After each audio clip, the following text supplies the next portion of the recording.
WWE Extreme Rules is coming to you live this Saturday from Philadelphia, Pennsylvania in the Wells Fargo Center.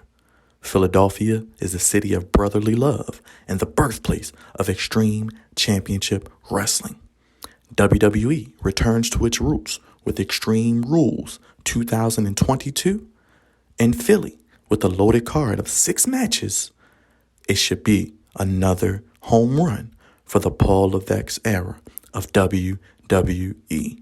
Make sure you guys hit that subscribe button, hit that like button, and hit that bell for all notifications.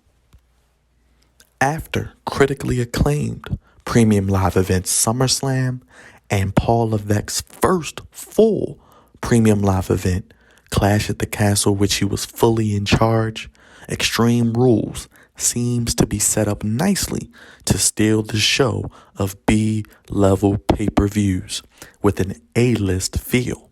With 6 matches, Paul Levesque has taken the NXT model to the main roster, and each match has a stipulation on this coming show.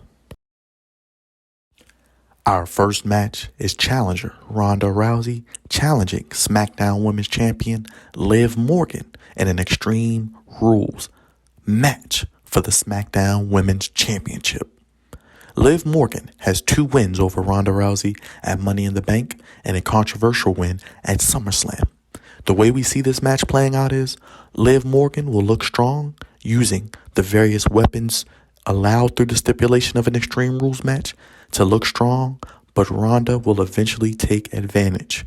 We then will have a situation where Liv Morgan lays out Rousey, possibly puts her through a table, and Shayna Baszler interferes. With no disqualifications in this match, she allows Ronda Rousey to get the upper hand, and your new SmackDown Women's Champion will be Ronda Rousey, and we will see Ronda Rousey align herself with Shayna Baszler as a heel team moving forward. This next match could potentially steal the show, as we have Edge versus Finn Balor in an I Quit match. Edge has been feuding with the Judgment Day ever since they turned on him a few months back, and since his return, he has had his eyes set on destroying the faction. While I do think this feud will continue after this match, there have been rumors of Finn Balor getting a major push under Paul Levesque. I think that starts here with Finn Balor getting the win. While I don't think Edge will say I quit on his own volition, I do think Beth Phoenix will be sitting at ringside and Rhea Ripley and the Judgment Day will torment her to the point where Edge will be forced to say I quit, thus giving Finn Balor potentially the biggest win of his main roster career, winning and making Edge say, I quit, due to nefarious means. The next match is a good old-fashioned Donnybrook match as the Brawling Brutes take on Imperium. While we don't know the specific rules of this match, it seems like the Donnybrook match will be a no disqualification, anything goes type of stipulation. With that being said, expect some hard-hitting, high-flying moves from both teams, much like we saw in their 6-man match a few weeks back on SmackDown.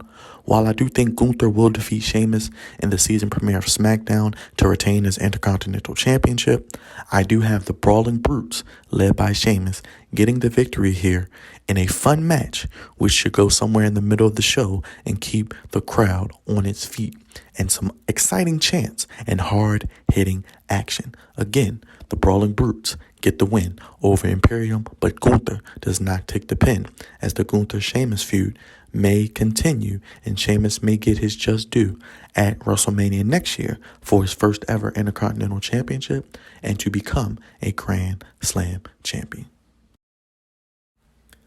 Our next match is the Raw Women's Championship ladder match, as we have the challenger Bayley of Damage Control taking on the EST of WWE, Bianca BelAir. This feud goes back to 2020, where before Bayley got hurt, these two were scheduled to face in an I Quit match.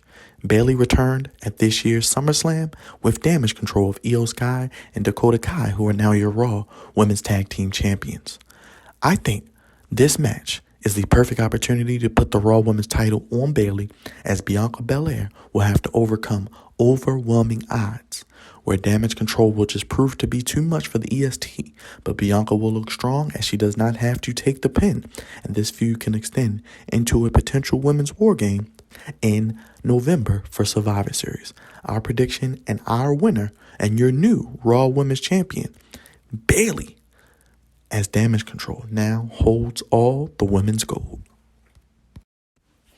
Our next match is probably the most heated feud on this card. We have the fight pit between Seth Rollins and Matt Riddle, with special guest referee Daniel Cormier.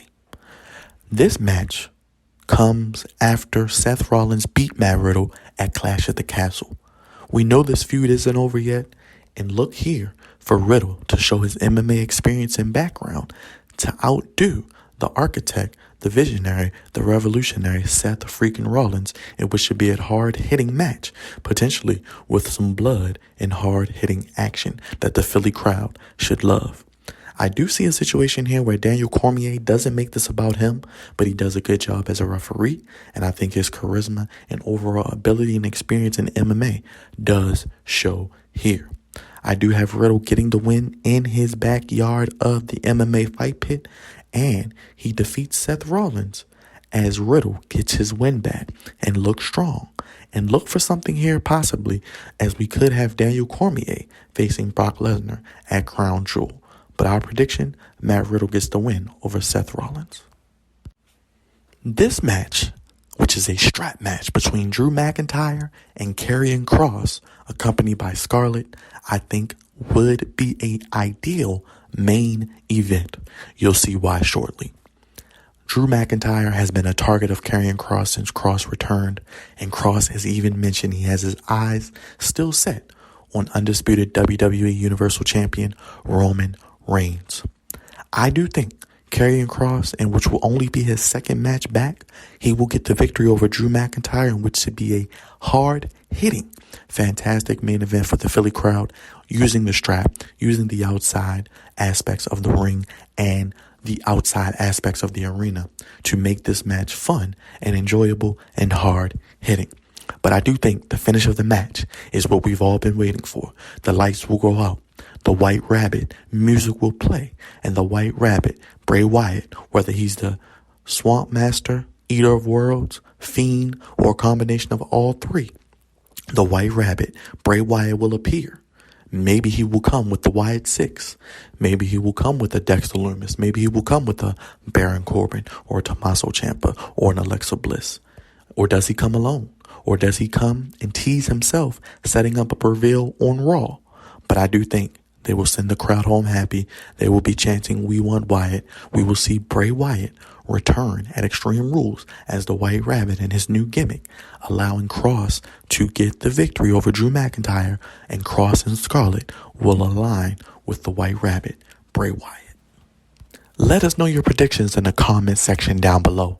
Make sure, like a bomb, that like button, backdrop that bell, and make sure you super kick that subscribe button and stay tuned to the Flex Zone Podcast, the only place giving you your sports how you want it, when you need it. And join us live for our Extreme Rules live stream and watch along here on YouTube, as we will be breaking down each match, giving our predictions and reacting to each match and each surprise return, only here on the Flex Zone Podcast YouTube channel. Thank you guys for watching.